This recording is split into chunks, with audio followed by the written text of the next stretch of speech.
Hi everyone, my name is William Eames. I am the Head of Education here in Shaw Academy, and at the end of your English for Beginners lesson we have a really exciting announcement for you all. So be sure to stay tuned right until the very end of the lesson, and I hope you enjoy lesson 5 of English for Beginners with Mark. And I'll talk to you again at the end of the lesson. Good evening everyone, it's Mark, your educator here, and welcome back to week 3 of your diploma in English for Beginners. We are halfway through the course. I told you all from lesson 1 that it would go very quickly, and we've only got 4 lessons left. Can you all believe it? So hello and welcome back. We have got a great lesson for you today. It's spoken English for telephone. So it's going to be very heavily focused on our spoken English. But let's just go over what we covered in lesson 4. Amazing descriptions. And I had a lot of good feedback about that lesson. I think a lot of you enjoyed it, so that's great to hear. You learned all there is to know about descriptive language. You explored the difference between ed and ing adjectives. You mastered comparative and superlative adjectives. You were exposed to limits and restrictions. And we improved your spoken English where we learned how to add emphasis. Now let's look at today's lesson. You will learn to talk about advice, obligations, and permission. You will improve your telephone manner. You will explore future forms for scheduling and organizing. You will be exposed to future possibilities. For now, let's jump straight into advice, obligations, and permissions. So, here we have a couple of characters, and let's look at some sentences that we might hear from these people. So here we have a doctor, and he says you shouldn't go to work for a day or two. Then here we have a police officer, and she says you have to obey the law. And we've also got a fireman who says you must be brave to do my job. And finally we have a young lady here who says I can stay up very late. My mum says I'm allowed to. Now, what words here are showing advice, obligations, or permission? What do we think, guys? So what words in these sentences are showing either of these? Advice, obligations, or permission? Okay, I see Nagla says shouldn't, Kerry says have to, Bozika says must, exactly. That's a good answer. Must, have to, shouldn't, exactly, can. Brilliant work, guys. So here we can see shouldn't, have to, must, can, allowed to. Okay, so very good work everyone there. And these are all modal or related verbs. So can, am allowed to, should, must, have to. Now we have seen a lot of modal verbs already in this course, and some of these we have seen already, like can and should.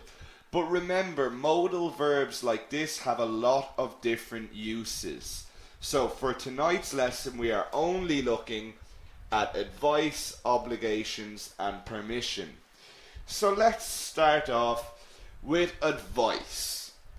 And we know that advice is telling people what you think is a good idea. Like a suggestion, a recommendation, advice, what you think is a good idea. And we know the main one we can use here is should. And this is used to give advice and recommendations. For example, you should be careful in that part of town. Okay, maybe it's a bad part of town. You should be careful in that part of town. People who are overweight shouldn't eat fatty foods. So remember, with modals like this, we can contract them. just like our auxiliary verbs like have not, am not, do not, we can contract the modals. So should not becomes shouldn't. People who are overweight shouldn't eat fatty foods. Okay? And Dalal is asking, is food a countable noun? That's a very good question, Dalal. Food can be both countable and uncountable. For example, as an uncountable noun, I would like some food. Okay, but then we can look at it as a countable noun when we look at types of food. Okay? So, if we're talking about types of food, then it is countable. Exactly, Marwa. Different kinds of food. Exactly. So it can be both countable and uncountable depending on the sentence. Should I see the Colosseum when I visit Rome? So here we have a question, okay, asking for advice. Should I see the Colosseum when I visit Rome? And for anyone who has never been to Rome, you definitely should visit the Colosseum. It's absolutely fantastic. So I don't know if many of you, we do have a lot of Italian students, I know, so they'll probably be able to tell you. But I was in Rome just before Christmas, and the Colosseum is fantastic. Nagla is asking, what is the Colosseum? It's very hard to explain, Nagla. It's a large amphitheater in Rome. If you Google it, you'll know. Okay? But if you ever go to Rome, you should definitely visit it. Now, we know we can use should for advice, but we can also use the modal must. And this is used to give strong advice. So should is just for a recommendation, must is for strong advice. For example, you must go for a walk with the dog at least once a day. Strong advice, you must go for a walk. Not you should, you must go for a walk with the dog at least once a day. You must practice more if you want to run a marathon. So you must practice more if you want to run a marathon. You mustn't tell Pablo about the surprise party. So you can see it's strong advice. Of course, you mustn't tell Pablo about the surprise party. Now, we also use must for obligations. So remember, like I said, these modals can be used for many different things. We use must for advice, but we can also use it for obligations. So, obligations are things we are bound or obliged to do. Okay? Now, that might be hard to understand. Things we are bound or obliged to do. What does that mean? For example, you are obliged to look after your children. That's what we mean by an obligation. Okay? Once you have a child, you are bound to them. Okay? You are obliged to look after them. If you, for example, well, we're going to see the examples now. I can't think of an example off the top of my head. So, let's look at must, like we said. And must is used for a personal opinion of what is necessary or written rules. For example, I must go now. Okay, if you are late for work, for example, I must go now. It's a personal opinion. It's a personal obligation. I must go now. I must remember to get a present for Fatima. Again, this is a personal opinion of what is necessary. I must remember to get a present for Fatima. Passengers must fasten their seatbelts. I'm sure you recognize that from being on any aeroplane. Passengers must fasten their seatbelts. Exactly, Fatima. It's like a commitment. Exactly. It's like a commitment. So passengers must fasten their seatbelts. So these are a personal opinion of what you think is necessary, or written rules. Now next up we have to. Now this is for what somebody in authority says is necessary, or an external obligation. But in speaking they are used very similarly, and have to is often used more. So people often use them interchangeably. Must is used a lot more in written English. But, I mean, the real difference is must is for a personal opinion of what is necessary, and have to is for an external obligation, or what somebody in authority says. So Yasmin, authority is like the law, or your boss, your manager, the police, the law. That's authority. So for example, I have to go now. Like we said, lots of people just use them interchangeably. I must go now, I have to go now. He has to get 50% to pass the exam. It's not a personal opinion, it's what somebody in authority says is necessary. It's external. He has to get 50% to pass the exam. Do I have to wear a uniform to school? Okay. Is it a rule? Is it imposed by authority? Do I have to wear a uniform to school?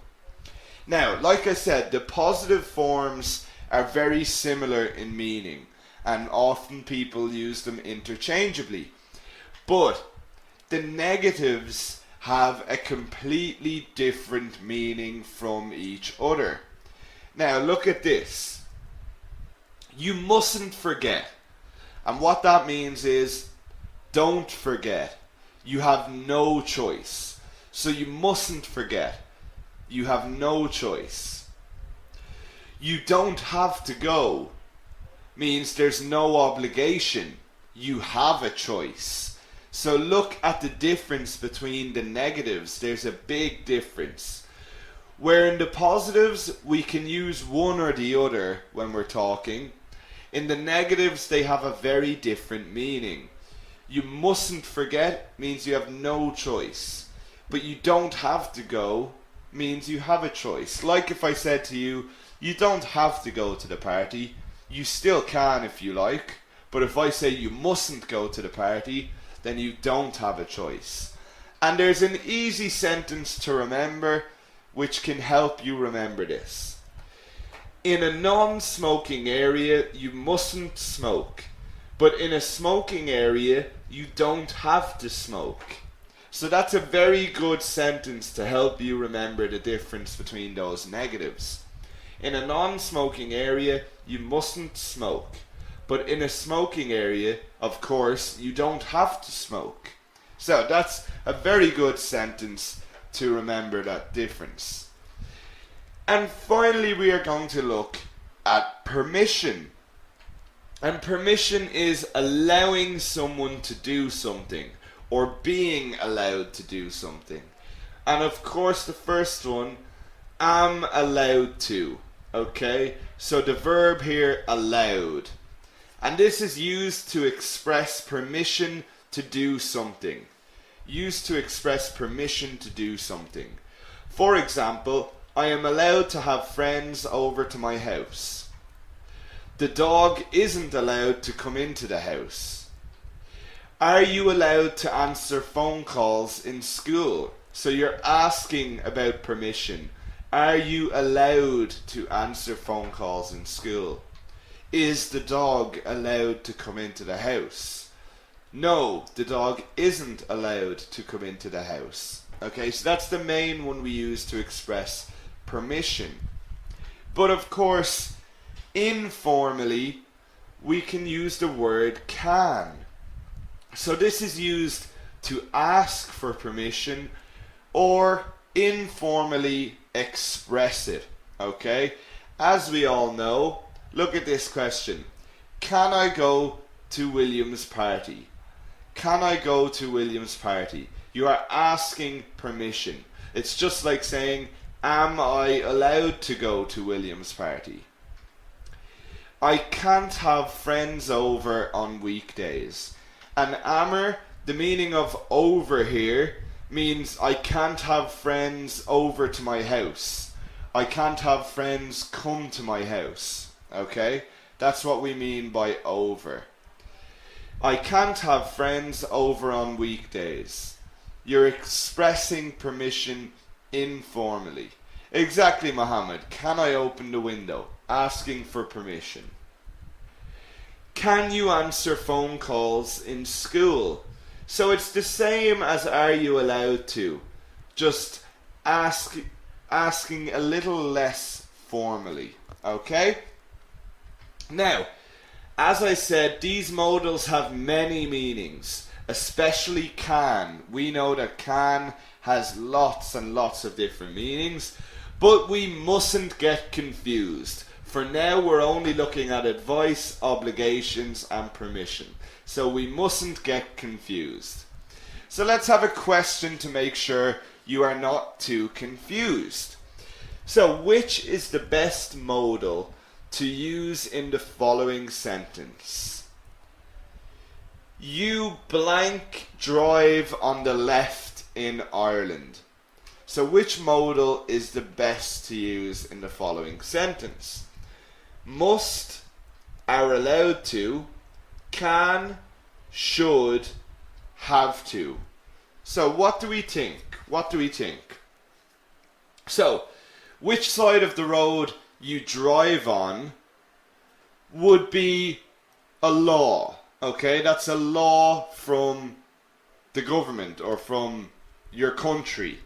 So what do we think? What is the law? So there's lots of answers coming in.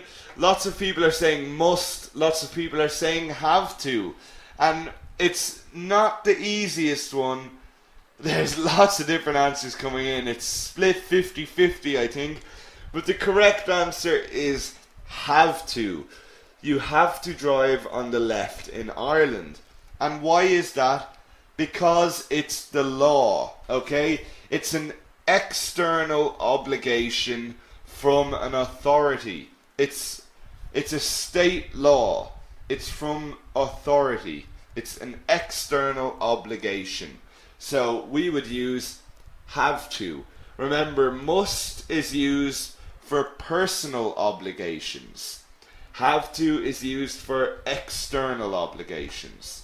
So good work to everyone who got that one correct. It's not an easy question. Of course, people will say must, but I said which is the best modal, and I taught you the difference. So that's why the correct answer is have to. Okay, so well done to everyone who got that one correct. And now we're going to move off that and look at telephone manner. And Drishia said, oh man, it's not too difficult. We just had to think. We just had to think. So, let's move on and look at telephone manner. And start off by looking at our top tips.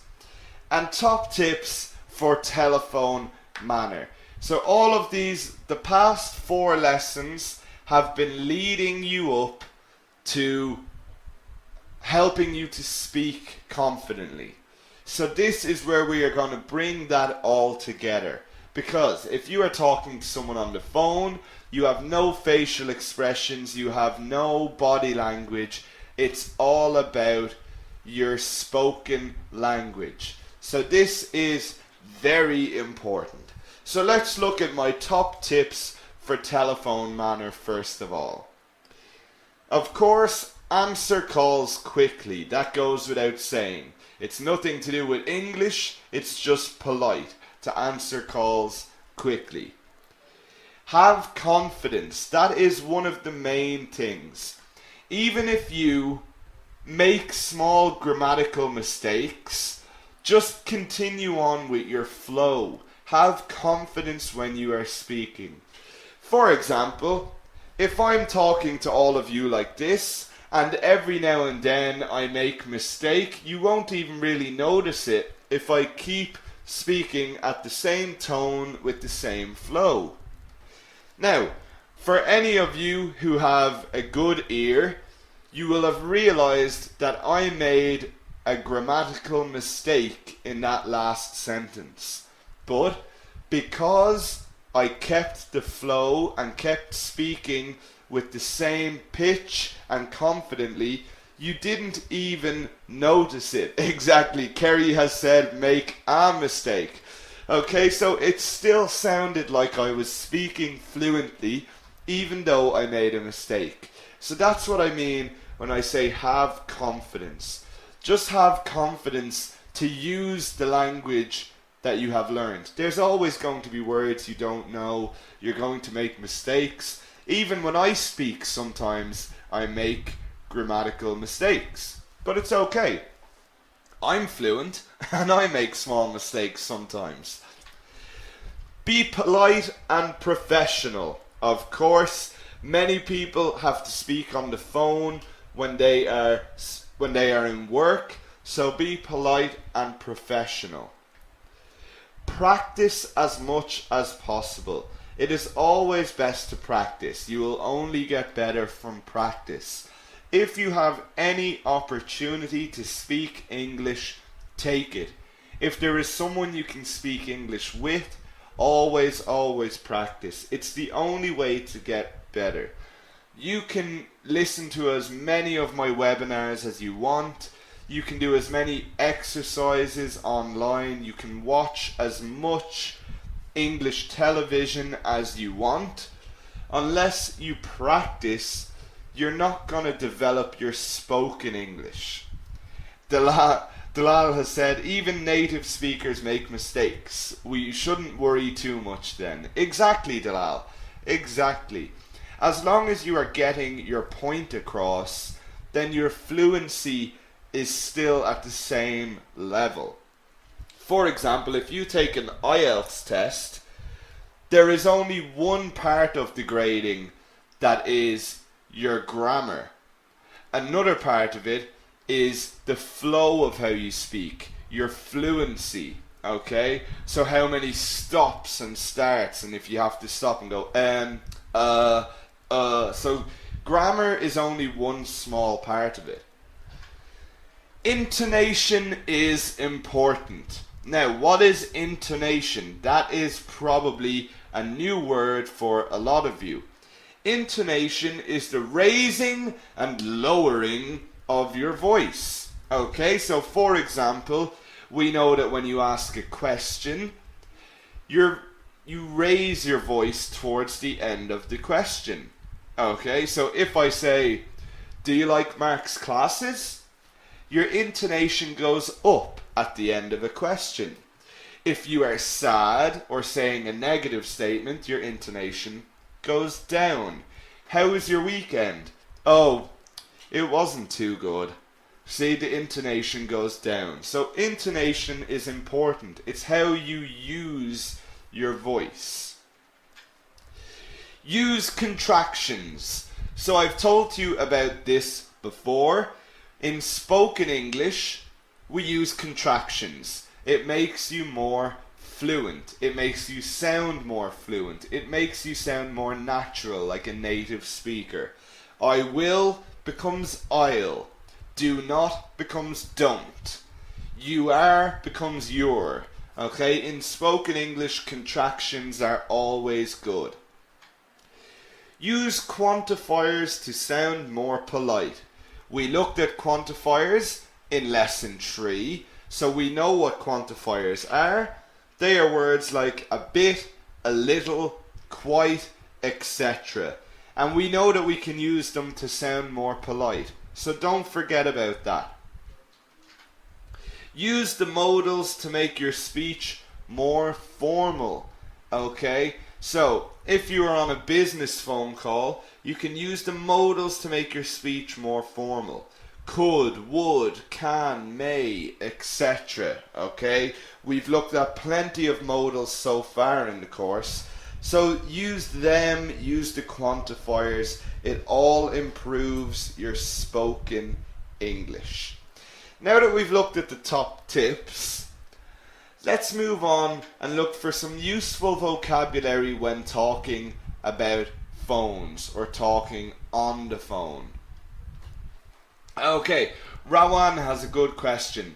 Contraction for informal only or both formal and informal? So in general, contractions are informal. But most of the time in spoken English, we use contractions. They're not necessarily informal in that sense. Okay? They are informal in the sense if you are writing a formal letter, you would not use contractions. But even when speaking to someone formally, you would use contractions. Okay? Alfred says, contractions in an essay, are they common? That depends on the style of essay, Alfred. It's very hard to answer that. Usually in an essay, if it is a thesis for university, no, you would not use contractions. If it is an essay where you are, talking about your weekend, then you would use contractions. So you need to decide yourself, really, the formality. Is it formal or informal? So let's look at some useful vocabulary for phones. Now, you might know all of these, but there might just be some words that you didn't know. So, of course, we have a mobile phone or a cell phone. So in America and Canada, they would call it a cell phone. Most other places would call it a mobile phone. Although nowadays we just call it a phone because everyone just calls it your phone. A smartphone is a phone with internet capabilities. So almost everyone has a smartphone these days. A landline is the phone you would have in your house or in your office. Okay? A phone that is not portable. A phone that is connected by a telephone line. So we would call that a landline. So your house phone or your office phone.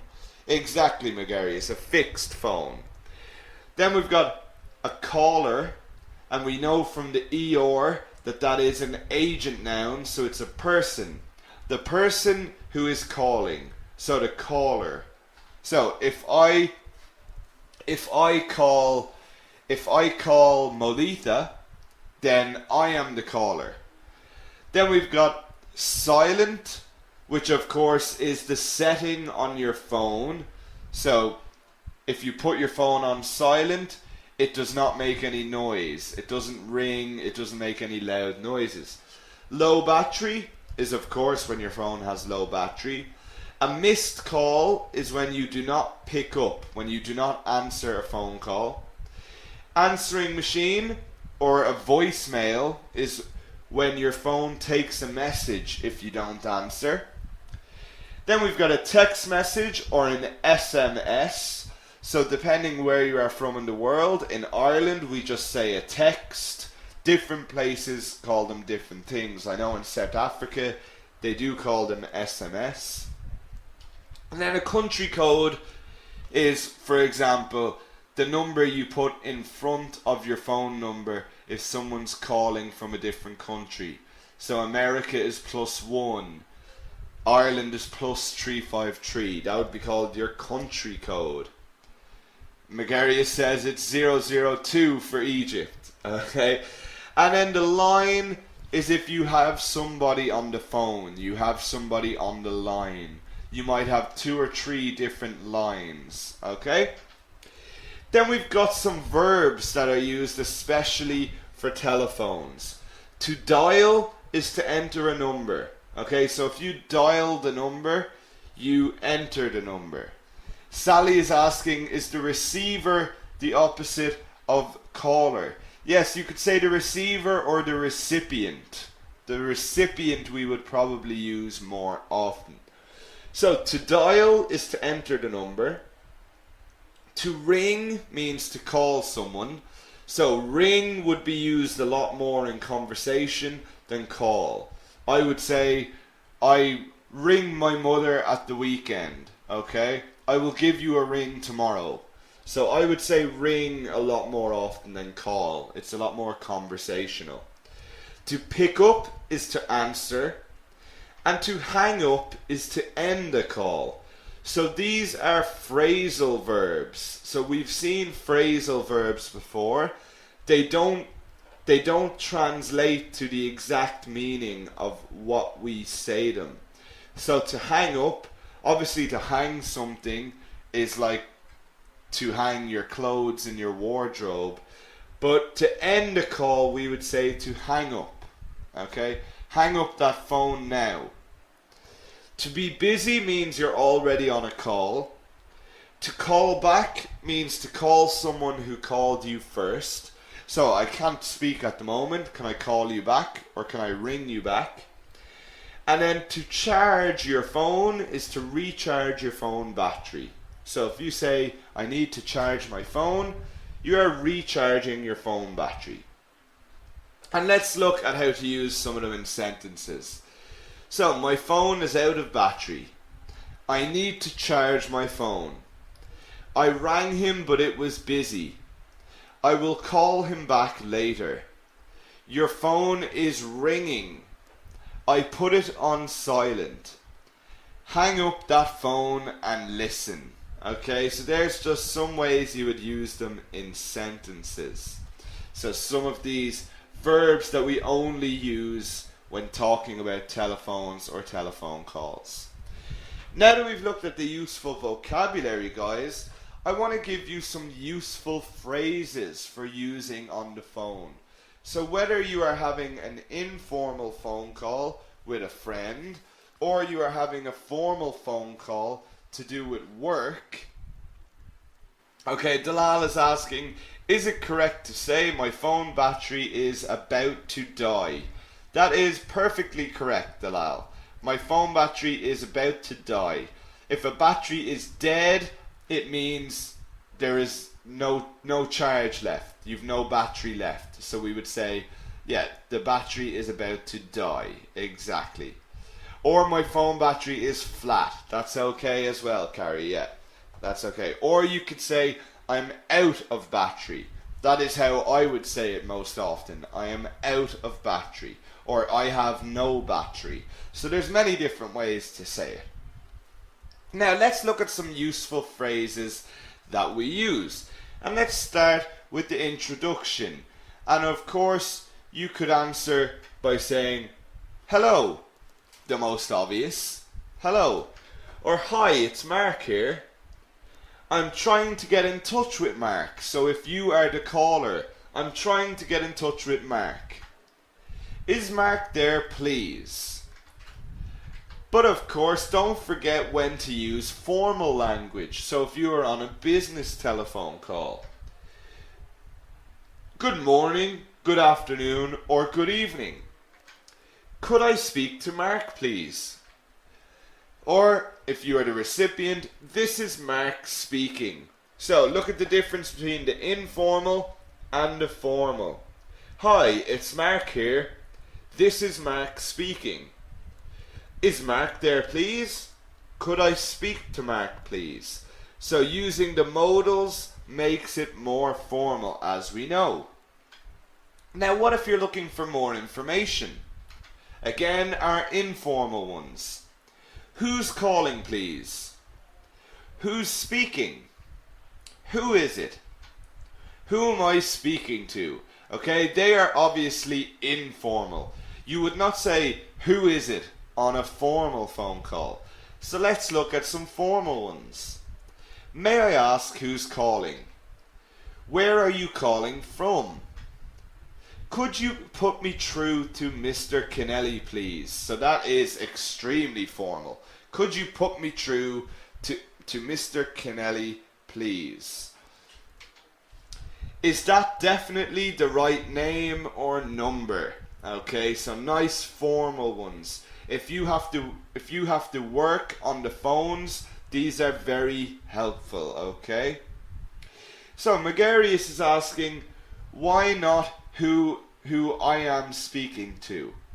Well, Megarius, we know that when you make a question, we begin a question with the auxiliary verb. So, I am speaking to is positive. For example, I am speaking to you, Megarius, right now. But to make that a question, we switch the order. We bring the auxiliary verb to the front. Am I speaking to Megarius? So, therefore, when it's a question, we know that the auxiliary verb comes first. Who am I speaking to? Okay, so I hope that answers your question. Alfred is asking, Mr. with the full stop. One is American, one is the English use, right? Well, Alfred, in general, you can just use whichever you want. There used to be a difference traditionally, but nowadays it's just up to you whether you want to include the full stop or not, okay? Now, let's move on to our next situation, negative information. Okay, so again we'll start with our informal. Sorry, Mark's not here, so we're given negative information. Mark is out at the moment. Could you call back later? I'm afraid the line is busy at the moment, so this is a bit more formal. I'm afraid he's busy at the moment. Can I take a message? I'm sorry, he's out of the office today. You may have dialed the wrong number. I'm afraid there's no one here by that name. So they're all very formal. And this little phrase, I'm afraid, is very good. It just means I'm sorry, or I'm sorry to tell you. So I'm sorry to tell you the line is busy at the moment. I'm afraid the line is busy at the moment. It's a very polite little line. Now let's look at transferring or asking a caller to wait. So of course you can say hold on a minute or just a minute. That's a nice short conversational one. Okay, wait a moment please. Now let's look at some more formal ones for work. Could you hold on a moment please? Hold the line please. I'll just put you through. So if you're transferring them to another line, I'll just put you through. I'll transfer you now. And then our last few, we've got phone problems. Now guys, remember, if you cannot understand the person on the other end of the phone, maybe they're speaking too fast, maybe it's a bad connection. Whatever the reason is, there is no problem with asking them to repeat themselves or to speak a little slower. They understand. It's not rude to ask someone to repeat themselves. It's not rude to ask them to speak a little louder. It's perfectly okay. There's nothing worse than continuing on the phone call when you can't properly hear or understand someone. So let's look at these. Sorry, I didn't catch that. So if you didn't hear what someone said, sorry, I didn't catch that. Say that again, please. I can't hear you very well. Sorry, this line is quite bad. Okay? So that's a nice one to use. Even if the line is not bad and you just can't understand them very well, that's a nice one to say, because then you are definitely not offending anyone. So if you can't understand a word they are saying, maybe they have terrible English, or maybe you have terrible English and you can't understand them, then this is a great one to say. Sorry, this line is quite bad. Could you say that again? Because you are not offending anyone, okay? And if I ever say that to you on the phone, then you know why I'm saying it. You need to pick up your English a bit, okay? I'm only joking. Sometimes the line is actually bad, I promise. Then we've got some more formal ones. I'm afraid I can't hear you very well. Would you mind speaking up a bit, please? There's nothing wrong with saying that. I'm afraid my English isn't very good. Could you speak slowly, please? again, there's no problem saying that. The person on the other end of the line will have no problem if you say that. They will understand. Okay, your English isn't very good. I will speak a little slower. Could you repeat that, please? The most obvious one that we hear all the time. Could you repeat that, please? Now, at some point, you may need to leave or take a message. So let's look at something we would use there. So first of all, we'll look at taking a message. I'll ask him to ring you when he gets back. Or if you're leaving a message, could you tell Mark that I called, please? I'll let Mark know that you rang. Okay? Very simple sentence. Oh, I'm sorry, Dalal, speaking up just means to speak louder. Okay? To raise the volume. Okay? We would say speak up. I'm sorry, could you speak up a little? Okay? So, it means to speak louder. Very good question, Dalal. Okay. Then some more formal ones. Can I take your name and number, please? Can I leave a message, please? Could you please ask Mark to call me back? Could you spell that for me, please? So if someone is leaving their name with you, could you spell that for me, please? Always good to check the spelling if someone leaves a name, because names can be spelt any number of different ways, okay? So it's always good to double check that. And then saying goodbye, okay?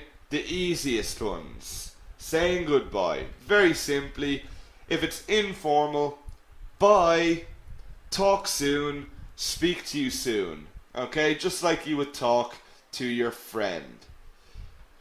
Then, if it's a bit more formal, thank you for calling. Have a good day. Have a good evening. Have a good weekend. Have a good holiday. Whatever it is. Thank you for calling.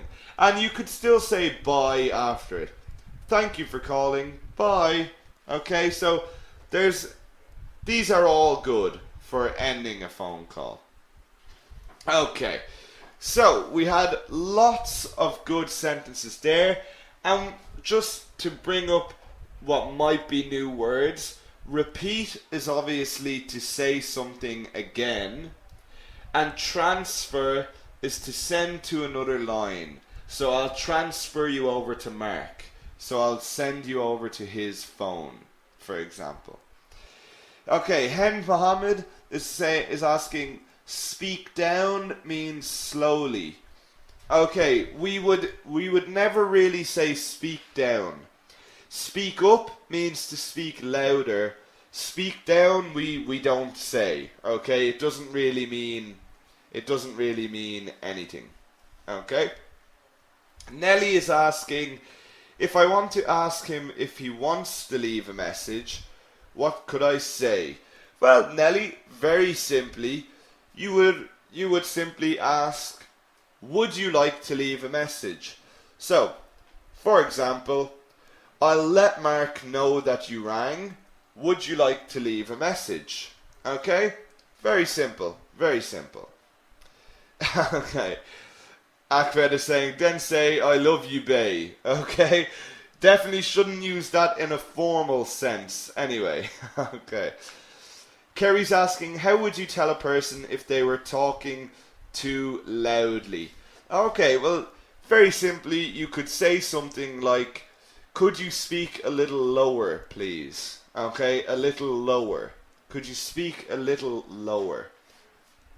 Or you could just say, you are speaking very loud. Tell them straight up, you're speaking too loud. Shut up. Okay?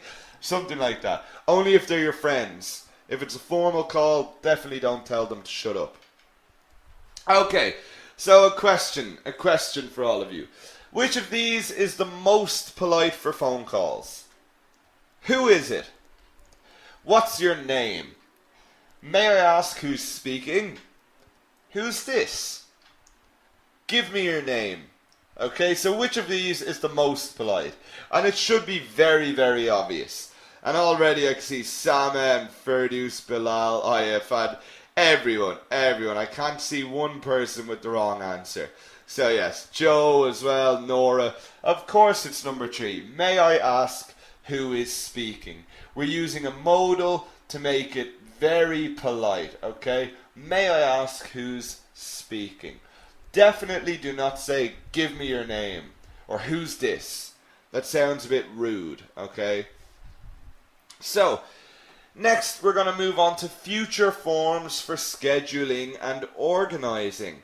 So, often when we're talking on the phone, if you're leaving a message or making plans, you are using a future form to schedule or organize. So let's look. And I want to ask you first, what tenses what different ways can we talk about the future? So, give me some of the ways we can talk about the future.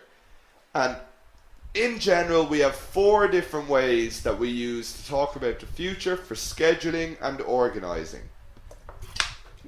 Okay. Sorry, I had to take a little drink of water there. So, I can see lots of people saying will, the future simple. Ibrahim says going to. Exactly, fantastic. Now, what are the other ways? Samar is saying the present continuous. Fantastic. And Saeed, I can see, has said the last one, the present simple.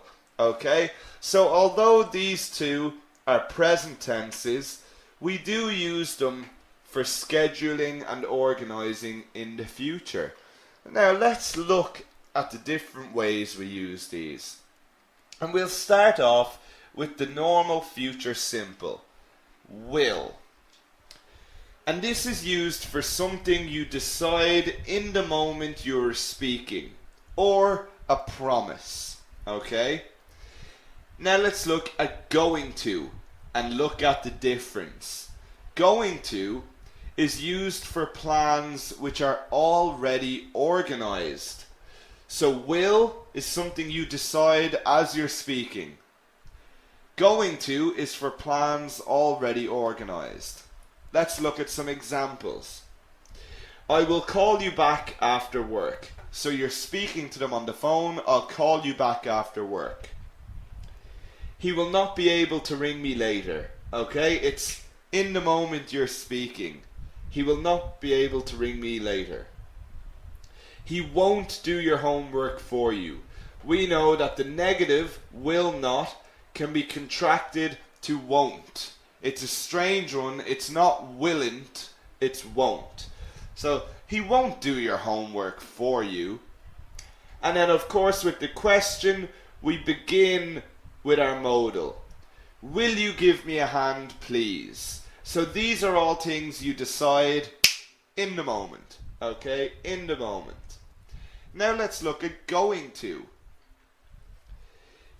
I'm going to visit my parents next week. It's a plan. We're not going to have a meeting this week. Messi isn't going to play for Argentina anymore. Okay, Messi isn't going to play for Argentina anymore. So just like when we did the present continuous, we can contract we are, or we could contract are not. So this could be we're not or we aren't. It doesn't matter. Okay, Amr is asking, will you give me a hand, please? That just means, can you help me? Will you give me a hand? That just means, can you help me? Okay, to give someone a hand is to help them. Are Shaw Academy going to develop a Spanish language course? Okay, so it's a plan.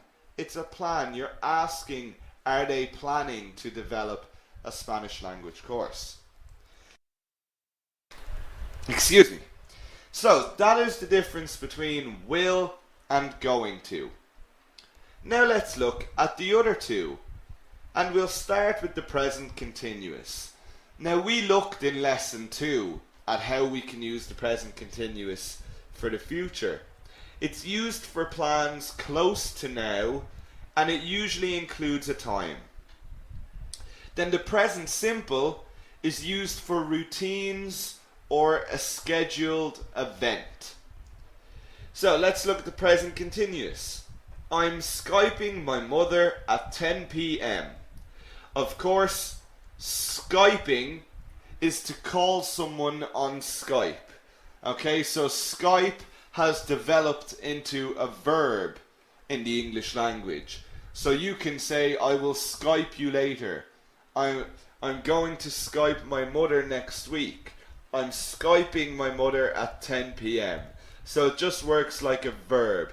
It has developed into a verb in the English language. We're not going to the party this weekend. We aren't getting the train home. Is she doing the interview later? Okay, so plans that are close to now, usually with a time.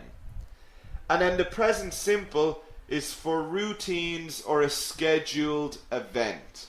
Okay, so for example, the bus leaves at 8 a.m. every morning.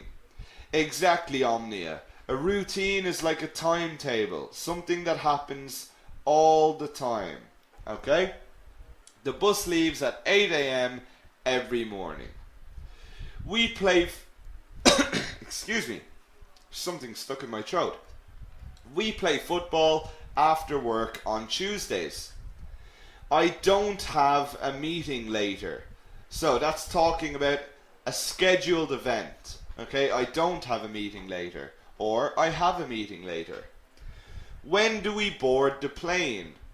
When do we board the plane? That's present simple, but you're asking about the future. So Sarah is asking, what is the difference between I am going to visit and I am visiting? Okay, very good question, Sarah. I am visiting, we would use generally if it's very close to now and you're using a time. So for example, I'm going to visit France next year. Okay, I'm going to visit France next year. I am visiting France next week. Okay, or I am visiting my friend in France next week. So if it's close to now, we would use the present continuous. In general, we would use going to. Ibrahim, there's no rule for how close. It's just, there's no actual rule for it. It's just which sounds good. You can say, I'm visiting France next summer also. So it's not wrong to say, I'm visiting France next summer. So that's almost a year away. It's not wrong to say that. But just in general, if it's close to now with a time, we can use the present continuous. If you're not confident, you can always use going to. So you could say, I'm going to Skype my mother at 10 p.m. Okay, so you don't have to worry too much about it. Just know that you can use the present continuous to talk about the future. Now, let's look at a phone call here. And let's see how these things would be used. So, here we have, let's do our phone ringing first. Pring, pring. That's my phone ringing. And then Jenny answers. Hello, Jenny speaking. I don't know whether I should do a woman's voice or not. It could offend people. But I find that I naturally end up putting on a woman's voice when I do this part of the lesson. And Andrisha is saying, yes, please. Okay. Hello, Jenny speaking. That's a terrible woman's voice. I'm very sorry about that. Hi, Jenny. This is Mark from the Shaw Academy calling. Hi, Mark. How are you?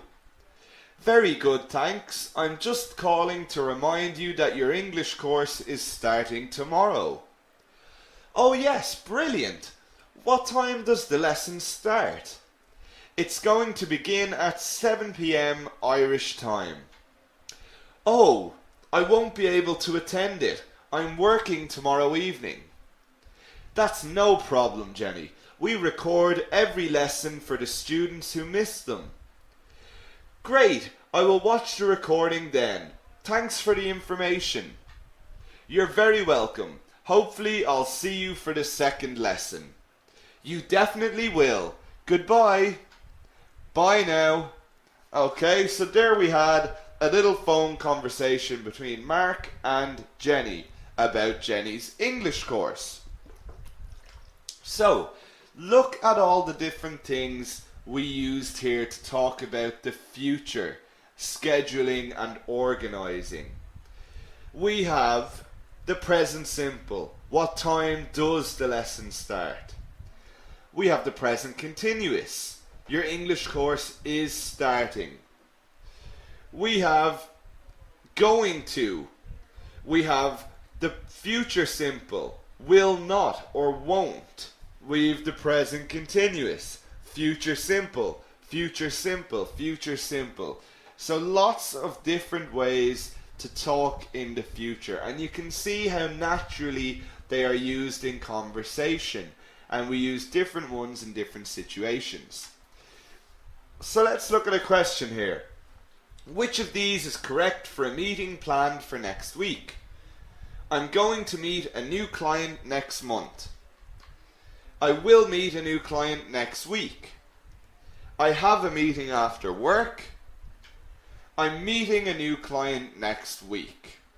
So, which of these is correct for a meeting planned next week? What do we think? What do we think? What do we think? Lots of different answers coming in. I can see Samar and Dupti, Kadri, Marwa, Ezra. Not everyone. Bozika, Damien. Good work, Hager. Number 4. I'm meeting a new client next week. Why is that? Well, number 1, we have next month. So that's not correct. I'm sorry, that was a cheap trick. But it's not correct.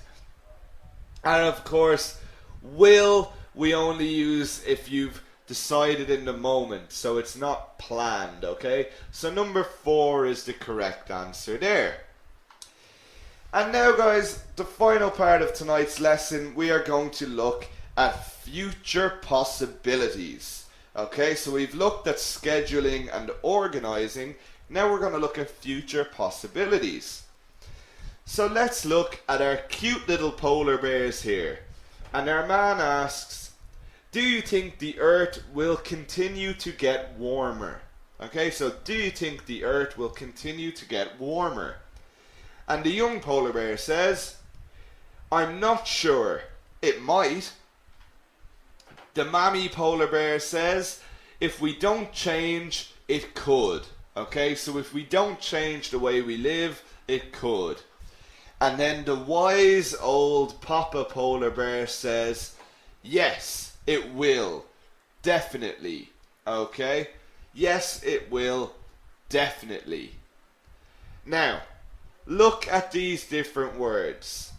Might, will, could. And this man says, polar bears may become extinct if it does.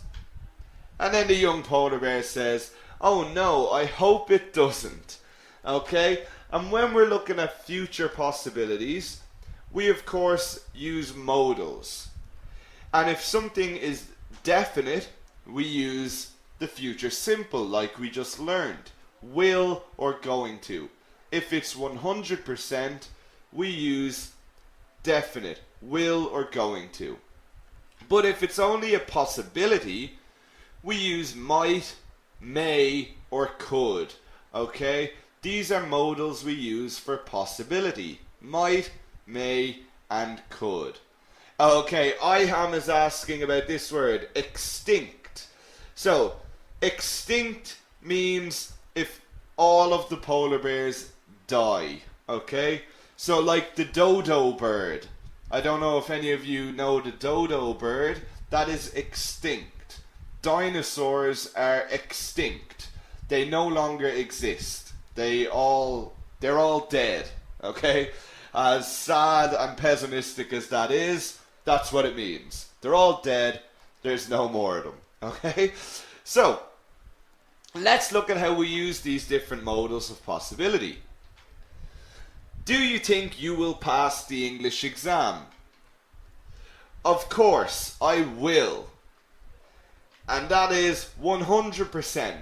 We use the future simple when it's 100%, okay? Of course, I will.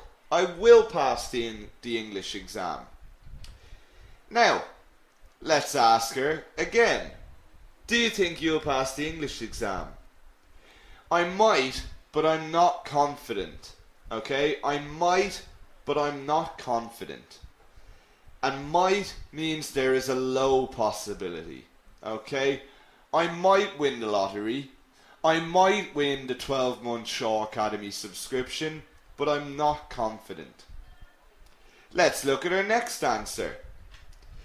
I could pass or fail. I really don't know. Okay? And could we use for like 50%. I could pass or fail. I really don't know. Okay? I could pass 50%. Or then, no, I don't think I will.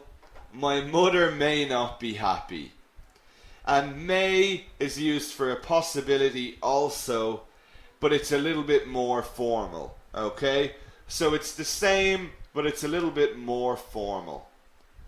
So let's look at these. Will or going to, we know is 100%. You will enjoy Mark's course. Seriously, you're going to love it. Okay? It's 100%. I won't like it. I hate English. So, they are your 100%, future simple. But then we've got our modal verbs, and we know we use subject, modal, and then the verb in the infinitive. So let's look at our modals of possibility. You could become fluent by taking the Ultimate English course. Could it be true? I might not be in work tomorrow. I feel sick, so I might go to see a doctor. And then we have may, which remember is a bit more formal. It may rain later. He may not get the job. The government may increase taxes this month. Okay, so it's more formal. And they are the modals of possibility. They're very simple to use. Okay, you might win the Shaw Academy 12-month membership in a couple of minutes. Who knows? Okay, so let's look at a question to finish off the lesson. Which of these sentences expresses a possibility of getting the job? So which of these expresses a possibility of getting the job? I might not get the job. I'm not going to get the job. I will not get the job. I won't get the job. So which of these is expressing a possibility of getting the job? What do we think? Exactly. Good work, Antonio, Bilal. Fantastic. Heba, Yehia, Paul. Fantastic. Of course, it's the first one, because these three are the future simple. 100%. Or in this case, 0%, because they are negative. So this one, I might not get the job, means that you might get the job. So there is a possibility. So guys, that's the end of the lesson, and let's just have a quick summary of what we learned. So you learned to talk about advice, obligations, and permission. You improved your telephone manner. You explored future forms for scheduling and organizing, and you were exposed to future possibilities. Make sure to join me in 2 days for lesson 6, where we will look at talking like a native, guys. You've all been fantastic as always. I'll see you all in 2 days for lesson 6, guys. Have a fantastic evening. Hello everyone, I hope you have been enjoying your course so far. Now that you're halfway through this course and enjoying learning lots of new skills, I wanted to talk to you briefly about what your next steps are and what Shaw can do for you. Do you know what you get as a member of Shaw Academy, or how you can make the most of your membership and go even further with your learning? I want you to think about your goals. What do you hope to achieve with us? When you signed up to this course, you had a particular target in mind, and do you feel that you are close to achieving that target? What do you want to achieve this year, and what do you want to do next year? Where do you want to go with your learning? We have students all over the world, and we want to help you with your goals, and our courses are tailored to suit your needs. So whether you want to enter a new industry with your skills, maybe you want to gain a promotion within your current industry, perhaps you want to start your own business, or perhaps you simply love the subject and you want to improve in it, you want to get the most out of the subject that you enjoy. No matter what your goal is, we can help you. And how we do that is through 4 simple steps: through education, upskilling, support from us when you need it, and the application of the skills that you are learning on the courses that will help you to achieve success. Not only that, many of our courses are level 5 EQF accredited. This is a globally recognized qualification. You can see some equivalencies there on your screen at the moment. It is recognized all over the world as a higher level certificate. As a member, you have access to all our faculties, and every faculty is full of courses for you to complete. Currently, we have 6 different faculties, and as a member, you have access to them all. So let's have a quick look at them. First off is our business and marketing faculty, with loads and loads of courses here for you to complete to help to improve your business. Perhaps you want to start a new business, perhaps you want to go further in the current industry that you are in.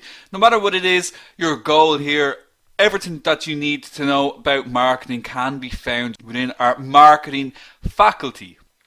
Our finance faculty doesn't have a huge number of courses in it, but the courses that it has are designed to help you to earn more money. Simply put, to help you to make more income for yourself. Our trading course is the very first course that we created here in Shaw Academy, and is still going very strong, and recently we branched out and created a new cryptocurrency course as well. Very, very popular area. You want to learn how to trade, you want to learn how to make a bit of money for yourself, be sure to have a look at our finance course. Perhaps our most popular faculty is the photography faculty. And as you can imagine, this faculty covers everything to do with photography. So we have a look at basic photography, advanced photography.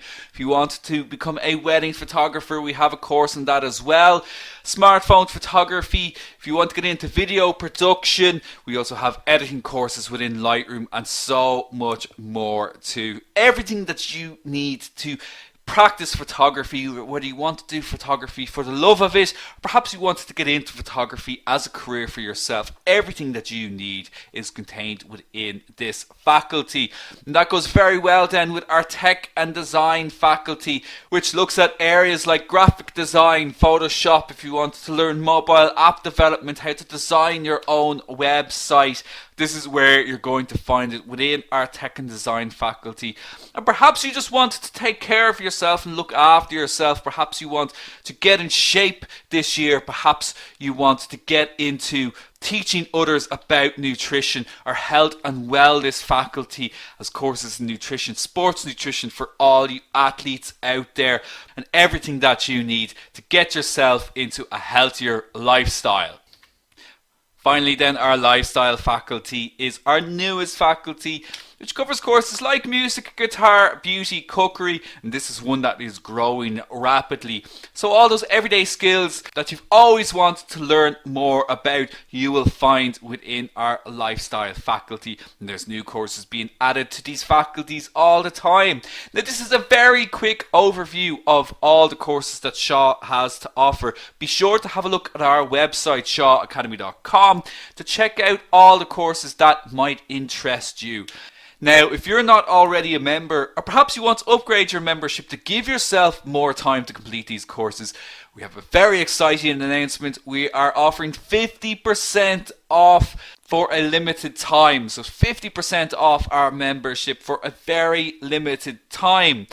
We have a number of price options to suit every pocket, but if you're after the best value and you're after the most amount of time, the 12-month membership is our most popular offer, as it gives you plenty of time to complete as many courses as you like. And just think about how many level 5 certificates you could achieve within that time period.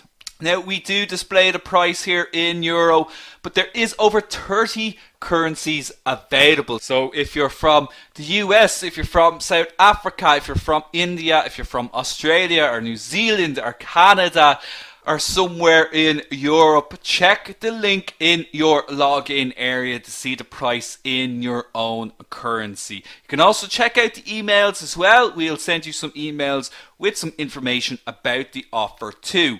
So if you want access to all courses, if you want exclusive content for members only, if you want level 5 qualifications, if you want premium student support, and if you want uninterrupted flexible learning, upgrade today to start enjoying the benefits of a membership. I'll just bring up those prices one last time.